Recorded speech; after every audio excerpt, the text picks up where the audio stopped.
This is Module 6, Lesson 12. This is the problem set debrief. Now, the objective is to create a rule for a line that contains the point 1/4 for the x-coordinate and 1 1/4 for the y-coordinate using the operation or description below. Then name two other points that would fall on each line. So I decided I was going to use addition, and I was going to say add 1 to x. So if I added 1 to x, using my addition rule, I would end up with 1 1/4. And then I did the same thing. I picked two more numbers. Then a line parallel to the x-axis. So parallel to the x-axis. So what do we know? If it's parallel to the x-axis, that means y is going to remain constant. So y is always 1 1/4. You should have gotten that one. So here are two more points that would fall on that line. Then if I had to figure out, I needed to figure out a multiplication problem, a multiplication rule. So if I multiplied x by 5, that would give me 5/4, and 5/4 ends up being 1 1/4. So here are my two other points on my line. Then a line parallel to the y-axis. So parallel to the y-axis is going to be up and down. So x is always 1/4. So remember, x is always going to be 1/4 x is always going to remain constant if you're going to have a vertical line.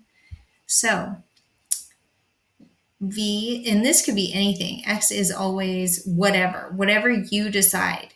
And if it's parallel, y is always whichever you decide. Here are two more points on my chart. Then finally, multiplication with addition. So remember, I'm trying to end up with these 2 points. That's how I know my rule is going to follow. So if I multiply x by 4 and add 1/4. So when you multiply x by 4, 1/4 times 4, remember they cancel each other out, and then you add 1/4. So that's a tricky little way to do it. Then I came up with two more points that would fall into that line as well. Then we have Mrs. Boyd asked her students to give a rule that could describe a line that contains points 0.6 and 1.8. Avi said the rule could be multiply x by 3. Ezra claims that this could be a vertical line, and the rule could be x is always 0.6. Eric thinks the rule could be add 1.2 to x. Well, what do we know about only knowing one point on a line? So Mrs. Boyd says that all the lines they are describing could describe a line that contains the point she gave. Explain how this is possible, and then draw the lines on the coordinate plane to support your response. So I put in Avi's. This is where Avi would start if we started at 0 and 1.8. And then, so 0 and 1.8 is where Avi's would start, and her line, of course, is going to go through this point. Then Ezra is 0.6 and 1.8. So x is always 0.6. So remember, when x is always 0.6, it becomes a vertical line. Then we have Eric's rule, add 1.2 to x. So if I have 0 and then I add 1.2 to x, I end up with 0 and 1.2. Here's 0 and 1.2, and my line goes through that point as well. So Mrs. Boyd only gave 1 point on the line, and we know many lines contain that point. You remember the whole propeller thing? You have to have at least 2 points to figure out the rule. Otherwise, you could make up any rule that would fit, that you could have that point in your line. All right. Problem 5. This is an extension, so you know it's going to be a little more challenging. Create a mixed operation rule for the line that contains the points 0 and 1 and 1 and 3. So I decided to make it nice and easy. Multiply x by 2 and then add 1.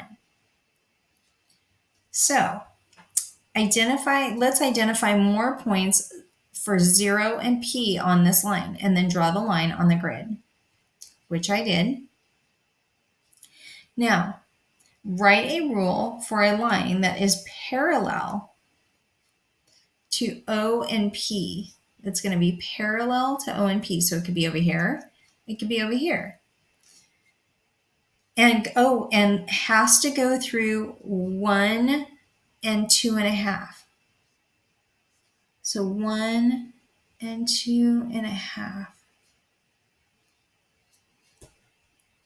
So if my x has to be 0 and 2.5. So what rule could give us 0 and 2.5? Well, multiply x by 2 and add a half. So let's start with 1. 1. Oh yeah, it has to be 1 and 2.5. So 1 and 2.5. So multiply x by 2 and then add 1/2. That takes care of your problem set. Now you're going to apply everything that we just did to the exit ticket and your homework. It's going to follow along just like the problem set. Remember, for each one of these, A, B, C, D, and E, this is your target. Your x, you're going to multiply something by x, or you're going to always do something to y. But this, your x and your y, so give a rule that contains the point 3/4 and 1.5. So if you have to draw out little extras to figure it out, to play around with that, do so. All right.